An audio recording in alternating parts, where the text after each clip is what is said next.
Tekrar merhaba. Bu aileyi bulmak için tabii bayağı çabaladık.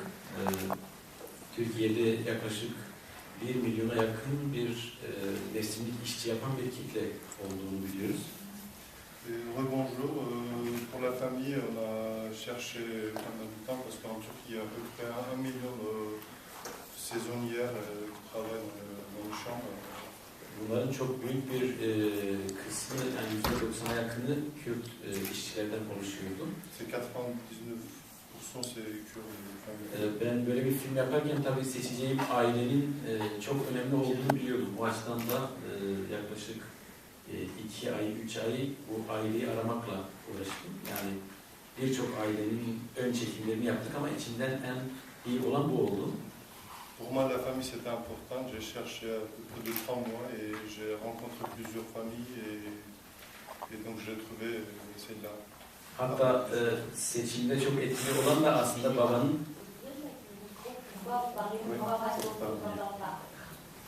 seçimde çok etkili olan da babanın sağır olması idi. Daha doğrusu biz öyle sanıyorduk. Ama filmi çektikten sonra montajda fark ettik ki baba sağırmış, biz de bunu unutmuşuz. Sonra montajda bunu fark edince filmin içine yani gördüğünüz şekilde yerleştirmeye çalıştık. O da etkiliydi yani. Le choix, parce que c'était important, le père était sourd, enfin, il est sourd, et donc c'est pour ça que j'ai choisi cette famille. Par contre après j'ai oublié, mais on s'est rendu compte au montage.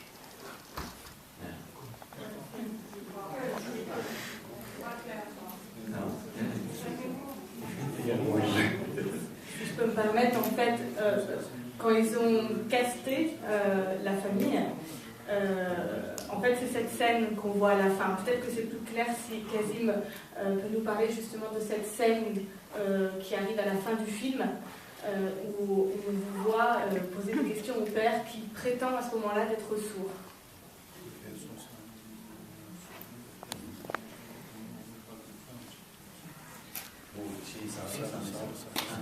Yok işte o sahneyi aslında biz bu aileyi seçerken sağırlık benim için etkili bir şey oldu. Çünkü orada son sahnede izlediğiniz kısım aslında filmin daha başında çekilmiş bir sahneydi.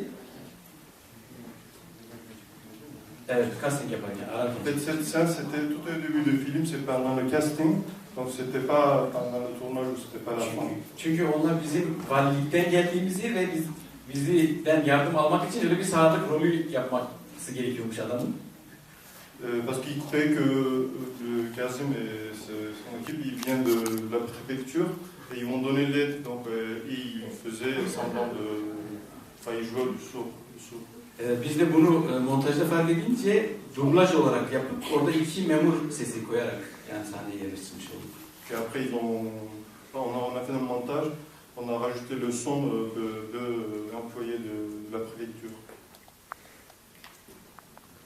D'accord, donc c'est finalement, si je comprends bien, au montage, ils avaient finalement oublié cette petite mise en scène de la part du père et que c'est finalement au montage qu'ils se sont souvenus et qu'ils ont décidé d'intégrer cette scène, si j'ai bien compris ce qui s'est passé.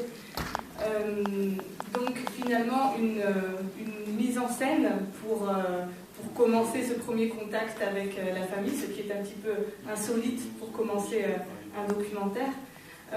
Justement, en parlant de mise en scène, quand on regarde le film, on peut sentir comme un va-et-vient entre ce qui a été préparé d'une part et ce qui est saisi sur le vif. Est-ce vraiment le cas ou comment avez-vous réussi à capter et à saisir ces moments qui deviennent des basculements dans la structure du film?